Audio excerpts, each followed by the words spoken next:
So some of the diseases that have really captured our attention are the hemorrhagic fevers. These would be like the Ebola virus disease, Marburg virus disease, Lassa fever.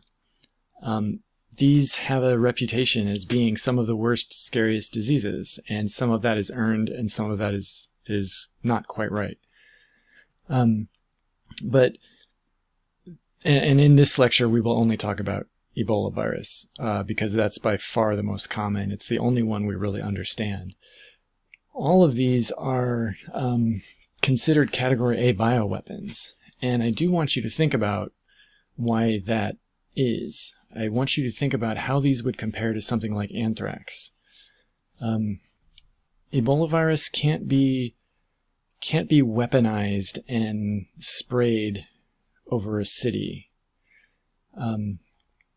or at least not that I'm aware of.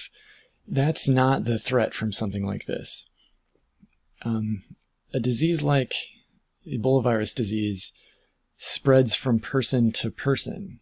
So it's not something that would all spread at once by spraying endospores over a population. It's more something that would become an outbreak, and it would keep growing, and more people would be infected unless we stopped it somehow. And so that really is what's making this a Category A bioweapon. So we could think of this as being kind of like smallpox, and it's not so wrong to think of them in kind of the same way.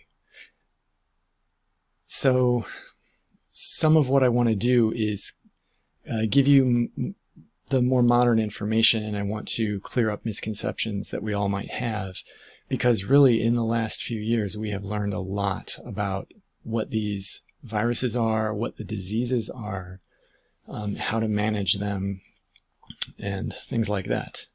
So let's get into it.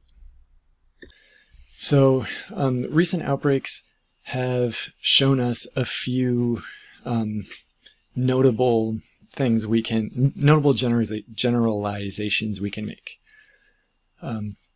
They're caused by different strains of Ebola virus. There's a somewhat long incubation time, so a person will be exposed, and as much as 2 weeks later they'll start to see signs and symptoms. And the signs and symptoms most of the time are gastrointestinal. Other things like hemorrhaging do get a lot of attention, and they're terrible, but they're not as common as the international community thought 10 years ago.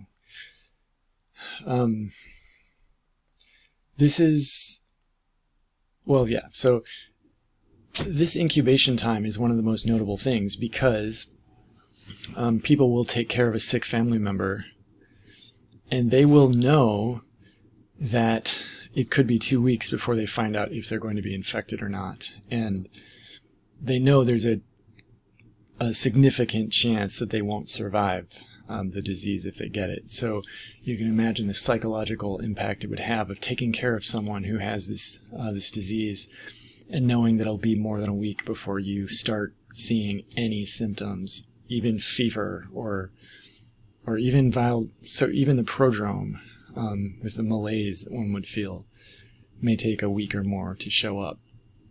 So Ebola virus is kind of amazing. It has a broad tissue tropism, so it can infect lots of different types of cells, but a lot of endothelial cells, so lining of blood vessels, and all of these, you could imagine how these could affect the body. If it's damaging liver cells, if it's damaging macrophages and dendritic cells, it's moving around the body into the tissues. And a lot of what people see during this disease is either from the immune response or direct damage to tissues.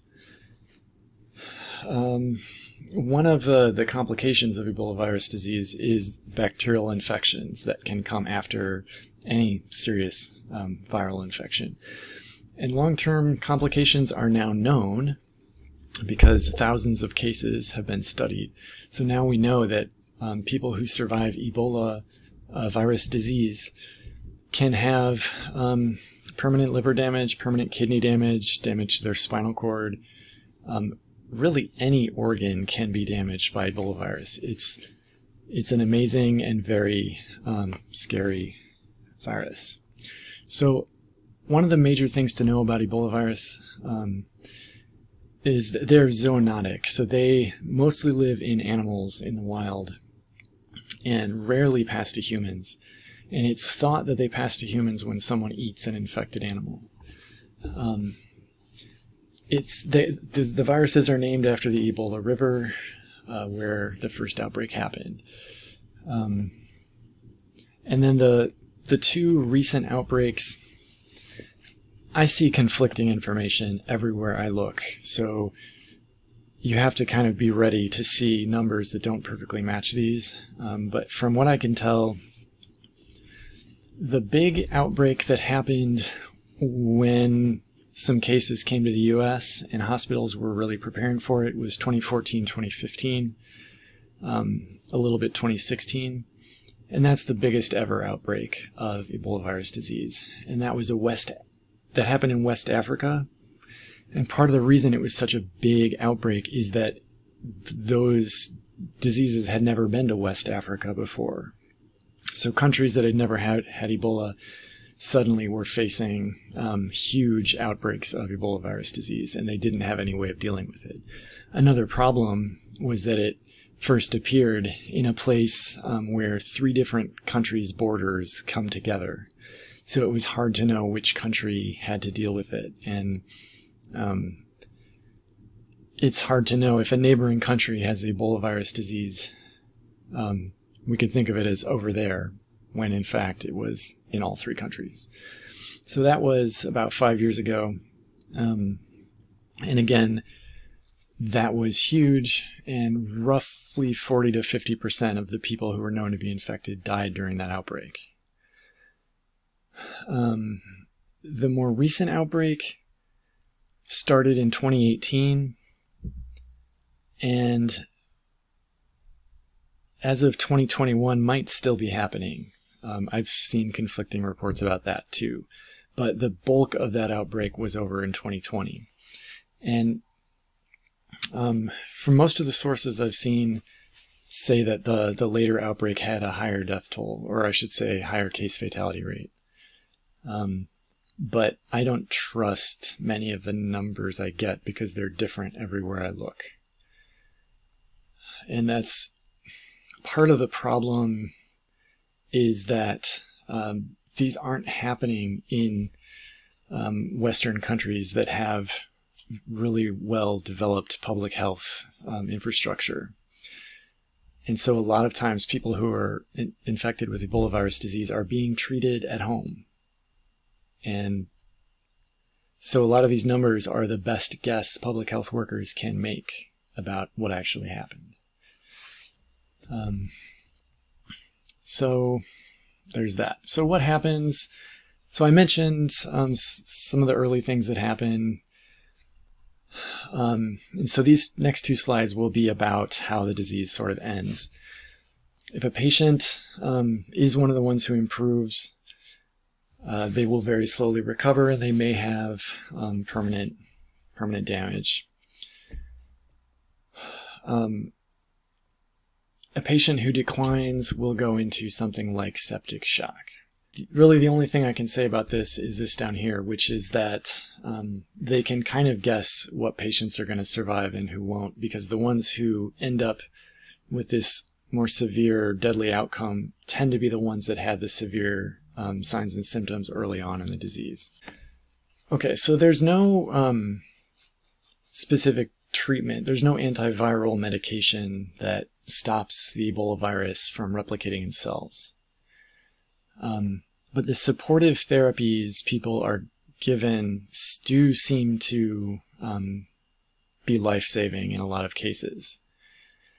So people who are able to get to clinics and be taken care of in the right way have a much better chance of survival than people who are treated at home. And so part of this is because diarrhea is a major sign of the Ebola virus disease. And so that leads to fluid loss and dehydration. And so rehydration is a major way of treating Ebola virus, because that also keeps the blood pressure up, and that helps oxygen get to tissues. And so any of the supportive treatments are aimed at keeping oxygen getting to the tissues, so keeping the circulatory system working. There's also vaccines. There are two major vaccines, both of which have been tested in the field, and they're both effective. One of them, and I don't know how to pronounce either of these, but this one was used during the outbreak and is being made available to a lot of healthcare workers. And so now, during an outbreak, they can get this vaccine out to people who are not yet infected, and it can protect a lot of them.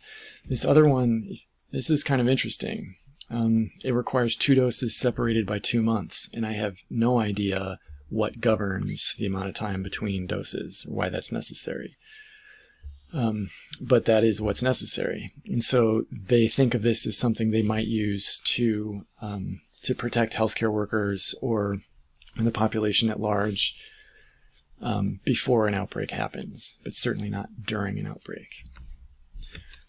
Okay, so Ebola virus has this reputation as being one of the scariest viruses. And I'll talk a little bit more about that, but it is a biosafety level 4 pathogen. It's actually a category A bioweapon. One of the things we know about Ebola virus is that in order to study it, people need to have biosafety level 4 containment. That means something very specific.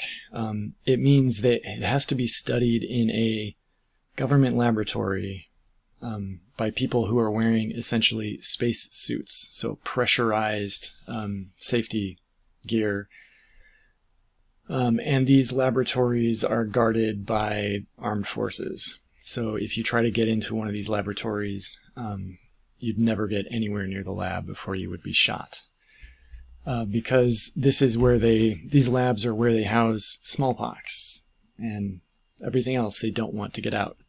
This is what it looks like. People are inside these big pressurized suits, working in biocontainment hoods. They have to shower in and shower out.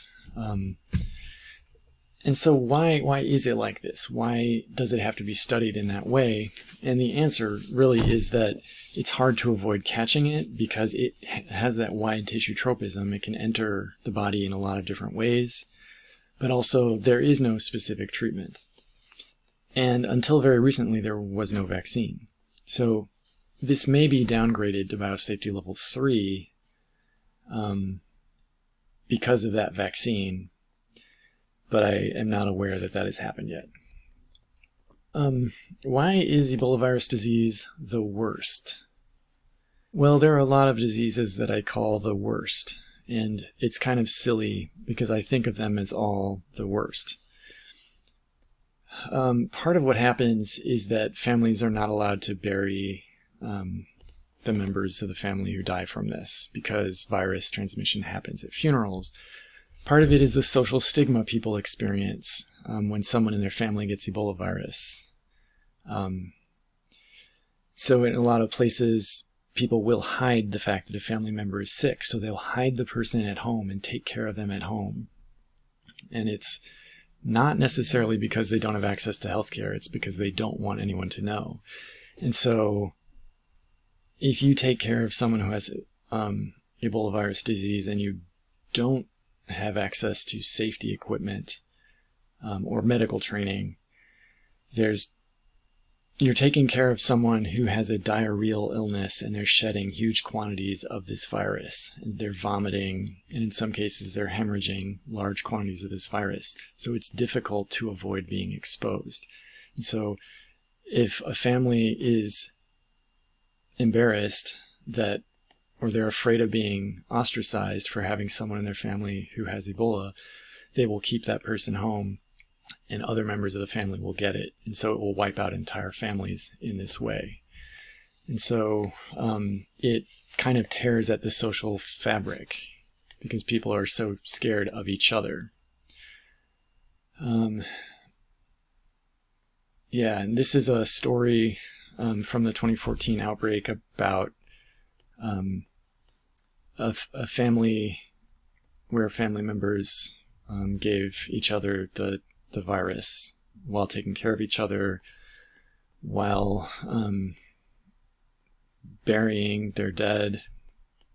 It's awful. And with that, I'm going to end this video, and we'll talk about more horrible things in the next one.